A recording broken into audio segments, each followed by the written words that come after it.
For location once again in January 2005 so that I can repeat the world record dive in an attempt to recover Dion Dreher's body so that the Dreher family can finally put closure to this very sad chapter in their lives.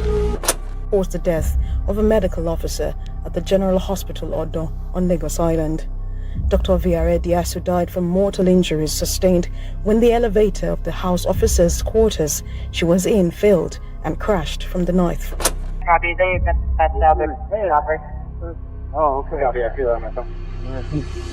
Every story starts the same way. Someone doing something ordinary, a dive they've done 100 times, a shift they just wanted to finish, a trip they thought would be quick, but in a single second, everything can change. The routine becomes the trap, the silence becomes the warning, and before they even understand what's happening, they're gone. A diver sinking through a flooded passage never meant for people, a doctor caught between two floors of steel, a traveler buried alive beneath a wall of snow. 3 real stories. 3 moments where ordinary life turned into a slow-motion nightmare. No ghosts, no monsters, just people who went somewhere they shouldn't have and learned too late that there was no way out.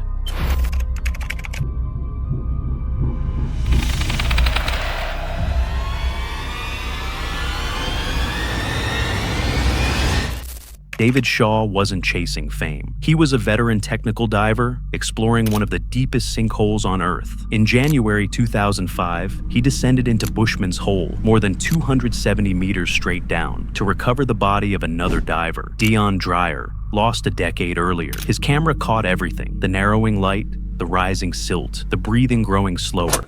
Looking, everything's good. 10 minutes into the dive, very quick descent. Everything's great. Right, getting ready for the body. They will be able to see Dion now.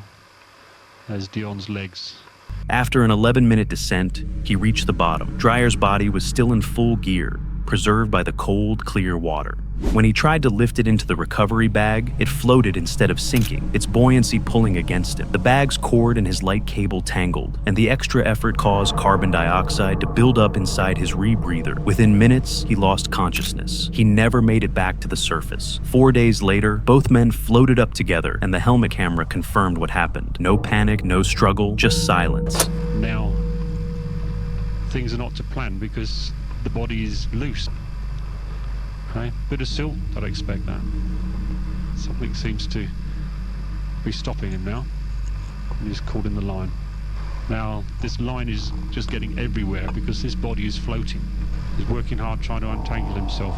Now, Dave's breathing would be getting quite heavy. And slowly, Dave would start to become incoherent, and then he would stop.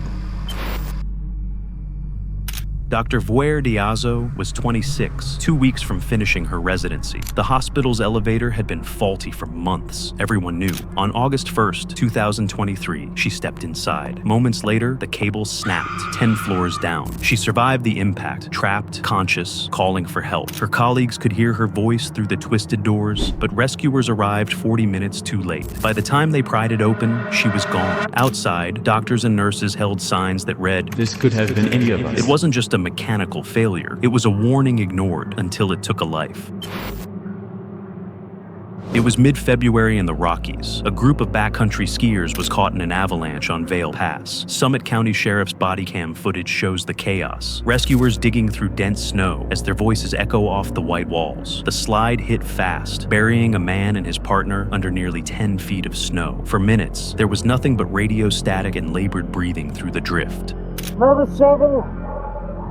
On the end of my sled's red pants. When search teams reached him, the survivor's face was inches from the surface, a tiny air pocket keeping him alive. His partner was just a few meters away, too deep. In the deputy's camera, you can hear someone say, "We got one out." Then silence. Only the sound of shovels and wind. He survived. She did not. It took minutes for the mountain to fall, and hours for the sound of digging to stop. People think fear is about monsters in the dark, but real fear is quieter. The moment you realize no one's coming fast enough, underwater, inside steel, beneath snow, you think you'll have time. You think someone will come, but sometimes there's no way out. This is Real Scary Stories. Subscribe for more true stories of what happens when the world stops giving second chances. We used to, it was like a duo. We'd go down and dance together, as it were. It was nice.